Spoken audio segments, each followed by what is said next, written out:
Tandis que de petites pieds gambadent sur le parquet en chêne, la lumière du matin scintille à travers les rideaux. Des ballons colorés flottaient doucement sous le bourdonnement d'un ventilateur en marche. Sur la table centrale, un gâteau orné d'un glaçage bleu déclarait « Joyeux premier anniversaire, Léo ». J'ai regardé mon petit garçon ricaner délicieusement lorsque Steven l'a lancé en l'air. C'est surréaliste de penser que cela fait 1 an qu'il est arrivé dans notre monde. Un jour qui a changé ma vie à jamais. Je m'appelle Vanessa Carter, j'ai 31 ans, je suis mère, épouse et j'ai enduré des blessures familiales suffisamment profondes pour me marquer intérieurement, mais pas extérieurement. Aujourd'hui, ma vie déborde d'affection et de chaleur. Mais pour comprendre ce bonheur, revenons sur les événements qui nous ont amenés là. Il y a 1 an, alors que j'étais enceinte de 8 mois, j'ai vécu l'un de mes moments les plus difficiles lors de la célébration du mariage de ma sœur. J'ai été publiquement humiliée, attaquée et laissée à l'abandon sous les yeux de ceux qui étaient censés me protéger. Ma propre famille, mes parents, ma sœur, était celle-là même qui m'avait déchirée à maintes reprises. En grandissant, je suis restée à l'arrière-plan de l'attention de ma famille.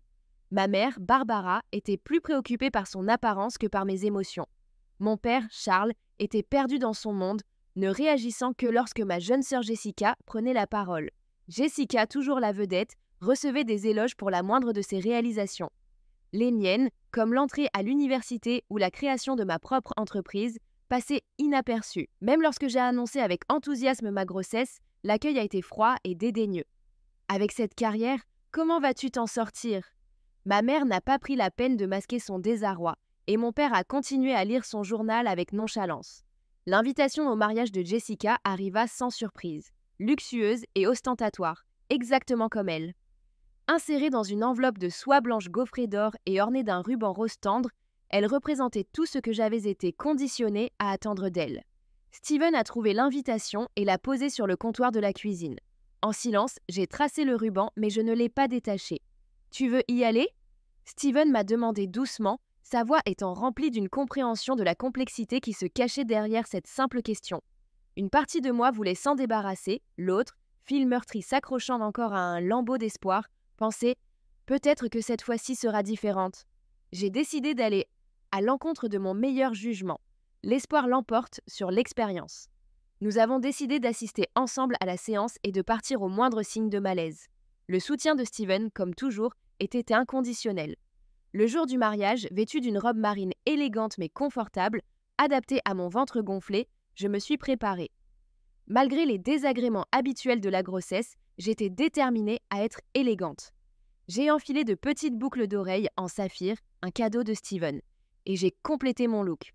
Pendant que nous roulions vers le lieu du mariage, la présence réconfortante de Steven m'a permis de rester ancrée, sa main se posant sur la mienne de manière rassurante. Le mariage était exactement comme prévu, extravagant. En arrivant dans la somptueuse propriété, j'ai ressenti une vague d'inquiétude, mais je me suis préparée à ce qui allait suivre. Préparée aux faux sourires et aux plaisanteries répétées, je n'étais pas tout à fait prête pour la théâtralité qui s'est déroulée. L'événement tout entier semblait orchestré pour la grandeur, laissant peu de place à la chaleur et à la joie authentique. Une propriété opulente reconvertie en lieu de réception grandiose dictait les abords de la banlieue.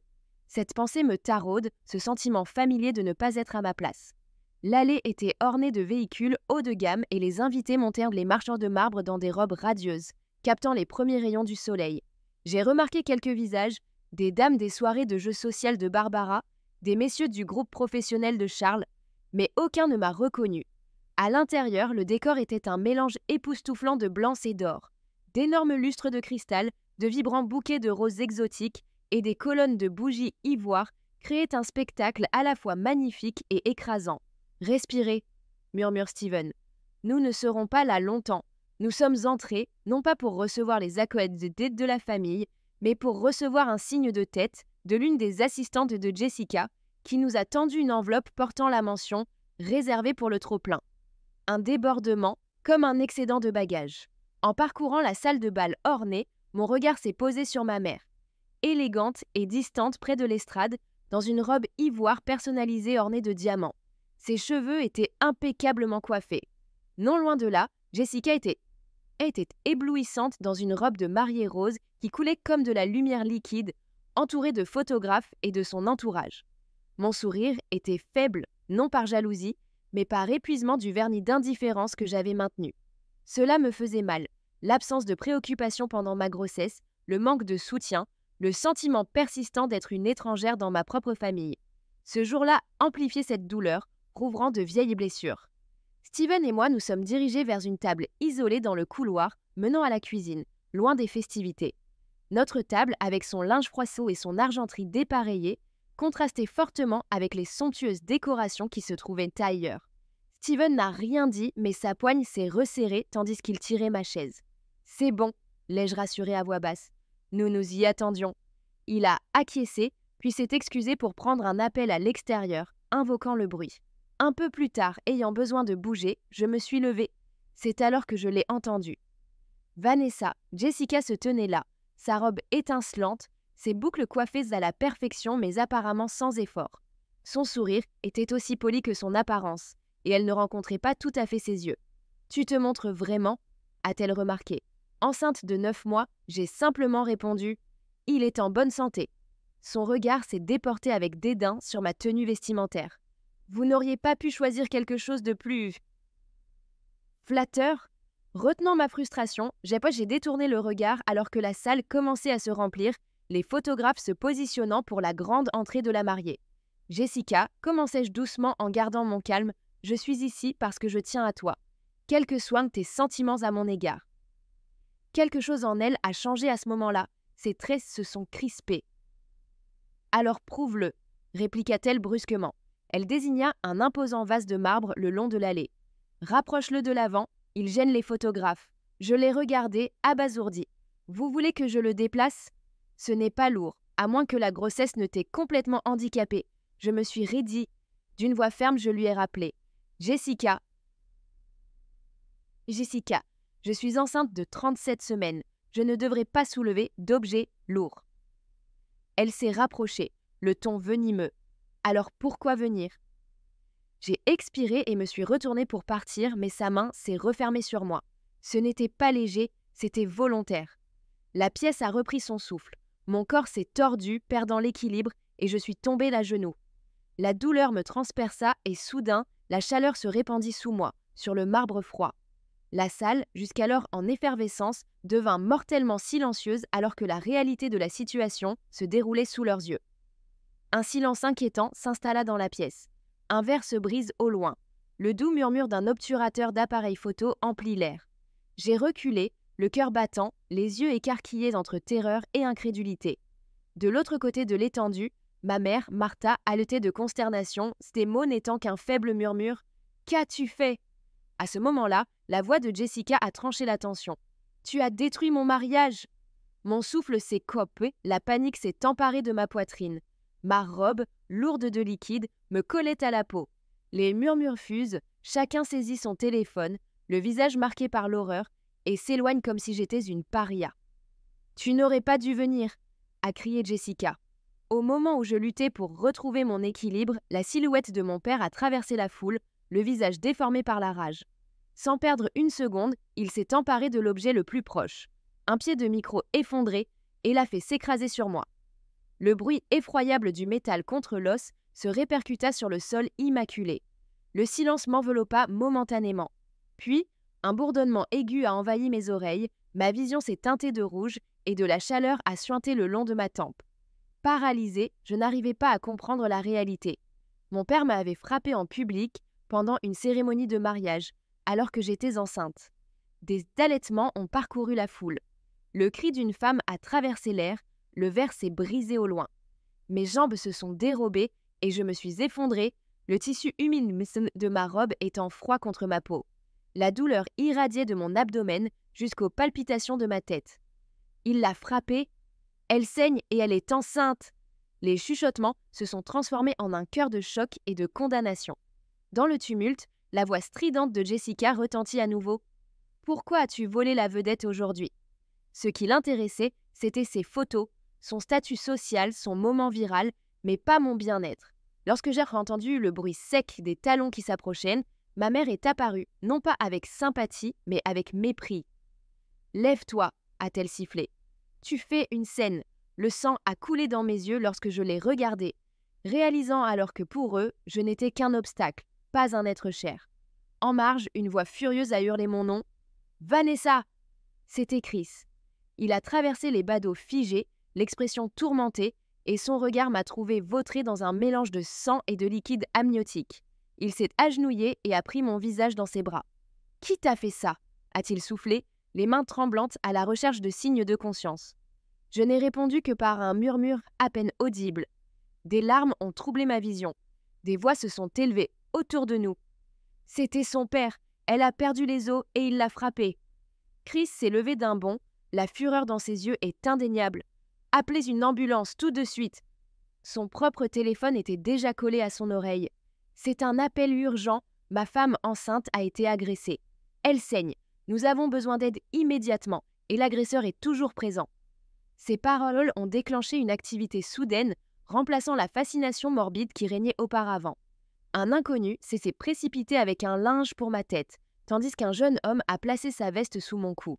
Dans le fond, une voix de femme demande « Arrêtez cet homme! Il a agressé une femme enceinte! Il a agressé une femme enceinte !»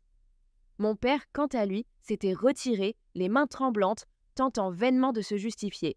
Les cris de Jessica y sont devenus hystériques. « Ce n'est pas juste. Elle a tout gâché. Aujourd'hui était censé être parfait. » Chris est revenu à mes côtés et m'a serré la main. « L'aide arrive, ma chérie. Je suis là. Tu vas t'en sortir, je te le promets. » Pour la première fois depuis les événements désastreux, un sentiment de sécurité m'a enveloppé grâce à son assurance. En l'espace de quelques instants, le hurlement obsédant des sirènes a traversé la tourmente. Des policiers et des infirmiers sont entrés en trombe, leur présence attirant immédiatement l'attention. Lorsqu'ils m'ont aperçue, vulnérable, couverte de sang, vêtue de ma blouse en ruine et protégée par Chris, les priorités ont été instantanément réorientées, passant du scandale au sauvetage. De l'agitation à l'intervention décisive, le chaos s'est rapidement installé. « Tout le monde recule, dégagez de l'espace !» a crié un secouriste en s'accroupissant à côté de moi. L'inspecteur Grant, dont la haute stature est en alerte, scrute attentivement les alentours. « Qui est responsable de tout cela ?» demanda-t-il. De nombreux doigts se sont levés vers mon père, Charles. « Il l'a frappée avec ce trépied », dit un spectateur. Elle portait un enfant et était à terre quand il s'est jeté sur elle. Steven se tenait à proximité, visiblement ébranlé, mais gardant son sang-froid. Elle en est à sa 37e semaine de grossesse. Après avoir été bousculée par sa sœur, puis frappée par son père, elle a perdu les os. Elle souffre le martyre et a commencé à saigner il y a peu. J'insiste pour porter plainte contre les deux, déclare-t-il fermement. Les policiers interviennent sans tarder. Charles est menotté sur place, au milieu des décorations festives, son teint devenant d'un blanc fantomatique. Barbara, tentant de faire patienter les policiers, s'exclame « C'est un énorme malentendu. Vous ne pouvez pas l'arrêter sous les yeux de tout le monde. » L'inspecteur Grant, imperturbable et calme, répond « Agresser une femme enceinte n'est pas un malentendu insignifiant. » C'est alors que Jessica, accablée et échevelée, s'effondre sur une chaise ornée, son maquillage maculé, sa robe froissée, tandis qu'elle sanglote amèrement. « C'était un accident, s'écrie-t-elle. Je ne voulais pas la bousculer. C'est elle qui a provoqué toute cette situation. » Cependant, ses explications s'estompent à mesure que la vérité pèse sur elle. Et les téléphones portables qui ont filmé l'événement en sont la preuve indéniable.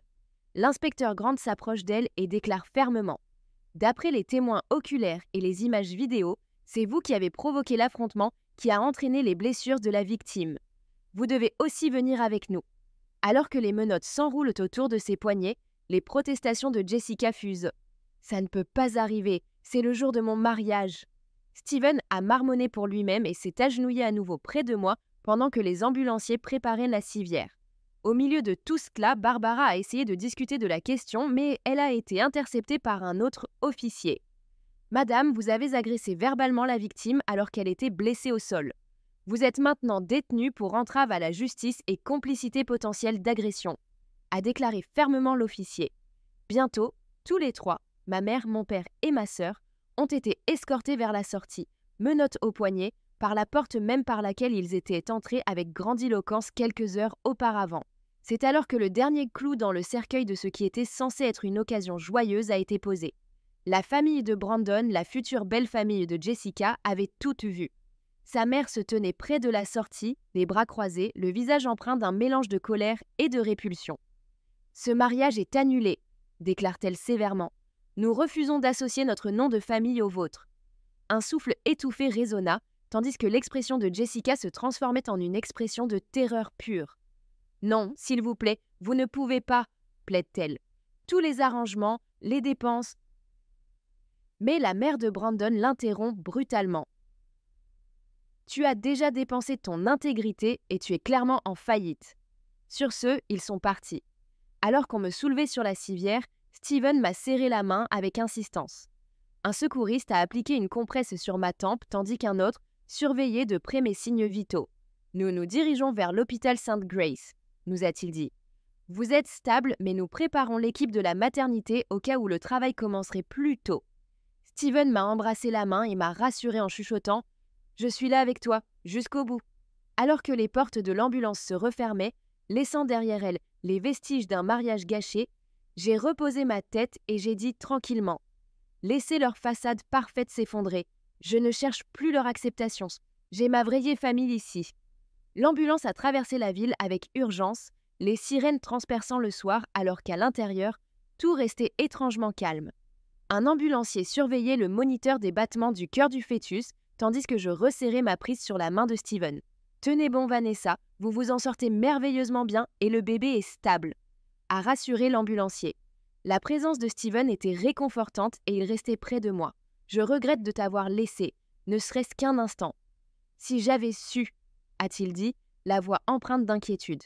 J'ai serré sa main et lui ai répondu doucement. « Tout cela n'est pas de ta faute, c'est eux qui sont à blâmer. » Le reste du trajet s'est déroulé dans le flou, marqué uniquement par les lumières du plafond, le bip rythmique du moniteur et un calme étrange et apaisant. Ce n'était pas la tranquillité de la paix, mais plutôt une force concentrée et détachée que l'on retrouve chez ceux qui ont enduré de grands bouleversements. À l'arrivée à l'hôpital St. Grace, l'équipe de la maternité est rapidement prête. Le docteur Lisa Bennett, qui s'était occupée de mes soins prénataux, était là, vêtue d'une blouse et d'un masque. « Vanessa, vous êtes entre de bonnes mains maintenant », m'a-t-elle assuré chaleureusement mais fermement. « Nous nous occuperons de vous et de votre bébé. » Steven essayait de rester à mes côtés pendant qu'il me transportait dans la salle d'accouchement. Il me murmurait sans cesse « Tu es forte, tu es courageuse, il est presque là. » Au fur et à mesure que le travail avançait, stimulé par les événements de la journée, il s'est transformé en une épreuve déchirante, l'agonie et la pression comprimant le bras de Marie, relayés par des cris de persévérance, d'agrippement, de nouvelles respirations. Son énergie est épuisée, mais son esprit reste inébranlable. Et puis, le premier cri a retenti, un son empreint de vie et d'espoir. Son fils Mac est entré dans le monde comme un phare de résilience, annonçant son arrivée juste après 2 heures du matin. Ses petites mains flottaient comme de minuscules drapeaux, sa peau était rose et impeccable. Le docteur Simmons l'a tendrement posé sur la poitrine de Marie, qui a pleuré, non seulement de soulagement physique, mais aussi d'une profonde catharsis émotionnelle. « Bonjour mon amour », murmure-t-elle en caressant sa joue veloutée. « Bienvenue dans des lendemains qui chantent. » À côté d'elle, Michael était visiblement ému, ses larmes marquant un nouveau départ, tandis qu'il embrassait affectueusement le front de Max, puis le sien. « Tu as réussi », a-t-il murmuré. « Tu as tout surmonté. » Leur séjour à l'hôpital a duré 4 jours. Une période cruciale qui a permis à Marie de se remettre d'un grave traumatisme crânien, de l'accouchement et de blessures émotionnelles profondes. Les infirmières l'ont traitée avec dignité, non pas comme une controverse, mais comme une personne digne de compassion. Au cours de ces nuits sereines, avec Max dans ses bras et les ronflements silencieux de Michael en arrière-plan, Marie s'est rendue compte d'une vérité puissante. Ils auraient pu essayer de la dégrader, de l'ignorer, voire de la briser, mais sa voix résonnerait plus fort qu'avant. Une fois sortie de l'hôpital, poussée avec précaution dans un fauteuil roulant avec Max confortablement installé dans sa caisse, elle se tourne vers Michael, la détermination dans la voix. « Maintenant, nous demandons justice. » Il acquiesce, déterminé. Rencontrons l'avocat. 2 jours seulement après avoir quitté l'hôpital Sainte-Judith, Marie et Michael sont entrés dans le bureau de l'avocat John Parker, un homme à la détermination inébranlable, au regard d'acier et direct. Serrant Max contre elle, son petit corps contrastant paisiblement avec l'agitation qui a entouré sa naissance, Marie a exposé ses intentions à l'avocat. « Il ne s'agit pas d'une simple plainte », déclare-t-elle. « Je veux porter plainte. » John n'a pas besoin d'être persuadé. Il a regardé les vidéos virales sur de la scène. Les clips montrant la chute de Marie lors du mariage, les cris de sa sœur, la balançoire imprudente de son père qui l'a heurtée. Toutes ces vidéos avaient fait accumuler des millions de vues et déclenché la fureur du public sur des plateformes allant de TikTok à Facebook. Les protestations des groupes de défense des droits des femmes, des communautés de professionnels de la santé et des réseaux de parents ont souligné la demande de justice de la part du public. C'était une exposition intimidante, mais elle a donné à Marie un profond sentiment de validation. « Nous allons porter plainte pour coups et blessures », a déclaré John, prévoyant également de citer la mise en danger d'un enfant à naître, la violence publique et le tourment psychologique. Avec des preuves vidéo et des déclarations de témoins, leur dossier était solide. Ils ont entamé une procédure judiciaire le jour même. Il s'en est suivi une avalanche de rendez-vous judiciaires, d'audiences et de témoignages où Marie est restée une force visible, inébranlable, avec Max solidement attaché à la poitrine de Michael.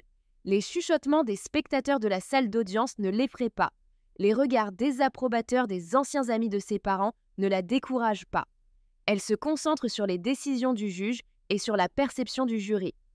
Sa mère, Eleanor, tente d'écarter la débâcle en la qualifiant de malentendue. Son père, George, plaide pour une défaillance momentanée due à la ferveur.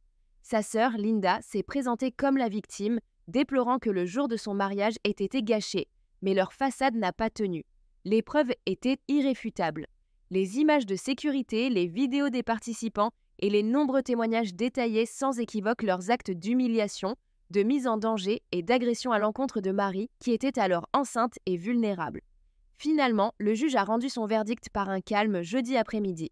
D'un ton ferme, Eleanor Carter, George Carter et Linda Carter ont été reconnus coupables de tous les chefs d'accusation et condamnés à de lourdes peines de prison, sans possibilité de libération conditionnelle anticipée, reconnaissant ainsi les actes odieux commis à l'encontre de Mary Carter et de son fils en bas âge, Max. Marie a enfin poussé un soupir de soulagement, sentant la poigne réconfortante de Michael sur sa main, tandis que Max s'assoupissait, épargné par le chaos. Ils ont été condamnés non pas par vindicte, mais parce qu'il était essentiel que le monde reconnaisse ce qu'elle avait enduré. Parce que Marie refuse d'être réduite au silence. Une fois le jugement prononcé, tout s'est transformé. Sur le plan juridique, bien sûr, mais surtout sur le plan émotionnel. Pour la première fois, Marie goûte à l'essence de la véritable sécurité, sans la crainte constante de représailles, sans les faux semblants ni l'angoisse étouffée. Le chapitre se referme sur Eleanor, George et Linda, offrant à Marie un nouveau récit empreint non pas de chagrin, mais de justice, de résilience et d'une paix durable. Les personnages qui étaient censés me chérir et me nourrir avaient finalement fait face aux conséquences de leurs actes, enfermés par le système judiciaire. C'était notre tour de réparer nos vies. Steven et moi nous sommes installés dans la maison de ses ancêtres, une propriété accueillante de 2 étages dotée d'un porche nostalgique et d'un jardin toujours florissant. Malgré le décès de ses parents il y a quelques années, la maison conservait une chaleur réconfortante, comme si elle aspirait à un nouveau départ avec nous. La chambre de Léo est devenue ma toile. J'ai peint les murs d'un bleu apaisant, j'ai dispersé des étoiles au plafond et pendant les moments de calme, j'ai réalisé à la main des peintures murales d'Achim d'animaux pendant que Léo dormait. Chaque coup de pinceau résonnait avec mes promesses silencieuses. Tu es en sécurité, tu es aimé, tu es libre. Steven a repris son travail avec un nouvel arrangement flexible, tandis que je rajeunissais mon entreprise d'organisation d'événements à partir de notre maison. Cette fois, mon approche était différente. Je ne me cachais pas de mes chagrins derrière des tonnes de travail. Au contraire, j'étais animée par la passion et le rêve de subvenir aux besoins de Léo, un rêve qui me permettait d'être à la fois heureuse et présente. Notre quotidien était rythmé par les rires délicieux de Léo, les berceuses apaisantes et les promenades tranquilles dans le parc local. La vie de la communauté s'est transformée lorsque nous avons rejoint une église qui nous a accueillis sans préjugés ni chuchotements, un lieu où nous étions tout simplement acceptés. De nombreux membres de la communauté avaient suivi notre histoire en ligne et m'ont approché pour m'apporter leur soutien, me rappelant mon courage et m'assurant que Léo serait fier de sa mère. Pourtant, les affirmations les plus profondes ont été les plus silencieuses. Les regards affectueux de Steven chaque soir et les petites mains de Léo qui se tendent envers moi dans la somnolence. Notre famille a commencé à créer ses propres coutumes. Les pizzas du vendredi soir, les crêpes du dimanche et les câlins impromptus du mardi, avec des dessins animés en arrière-plan. La vie dans notre maison était loin d'être parfaite, remplie du chaos des nuits blanches et des inévitables désordres de l'éducation. Mais c'était vraiment la nôtre. J'étais passée de la simple survie à une véritable vie. Le jour du premier anniversaire de Léo, la maison était baignée par les douces teintes dorées de la lumière du soleil filtrant à travers les fenêtres. Les ballons dansaient légèrement dans l'air et la pièce était parfumée par l'odeur de vanille du gâteau que nous avions préparé la veille. Steven a allumé la dernière bougie tandis que Léo, vêtu d'une grenouillère en forme de dinosaure, traversait la pièce sur ses petites jambes en gloussant à chaque pas. En les observant, mon cœur s'est gonflé comme je ne l'aurais jamais cru possible. Ce jour était monumental. Il marquait non seulement la naissance de Léo, mais aussi le jour charnière où mon ancienne vie s'était dissoute, laissant place à cette nouvelle existence paisible. Vanessa et Steven m'ont fait un signe de tête, indiquant qu'il était temps de chanter. Nos voix étaient douces, empreintes d'émotion et réservées uniquement à notre petit public. Joyeux anniversaire à toi. Joyeux anniversaire, cher Léo. Sa joie était palpable tandis qu'il applaudissait à tout rompre et mes yeux se sont mis à pleurer tandis que nous célébrions cette étape importante. Alors que Léo se barbouillait le doigt dans le glaçage du gâteau, des rires ont envahi la pièce et je l'ai bercé, rongé par l'introspection. Une année s'était écoulée, une année de profonds changements, de guérison et d'avancée. Je me tenais là, sentant une vague de libération de l'agonie à laquelle je m'étais accrochée, embrassant pleinement la joie que j'avais crue inaccessible. La photo de notre journée Roupney au palais de justice a attiré mon attention. Elle capturait un moment de certitude et non de chagrin. Le bras de Steven était autour de moi, m'apportant un soutien inébranlable. En chuchotant dans les cheveux de Léo, j'ai promis « Tu ne connaîtras que l'amour et la sécurité ». Ce moment a cristallisé une prise de conscience. Je n'étais pas simplement devenue une mère, j'étais devenue quelqu'un qui ne recherchait plus l'affection de ceux qui étaient incapables de la donner sincèrement. L'anniversaire de Léo symbolisait un nouveau chapitre pour lui, et métaphoriquement, c'était une renaissance pour moi aussi, libérée des chaînes de mon passé. En regardant mon fils, je savais que notre avenir était plein de promesses et non entaché par les blessures d'hier.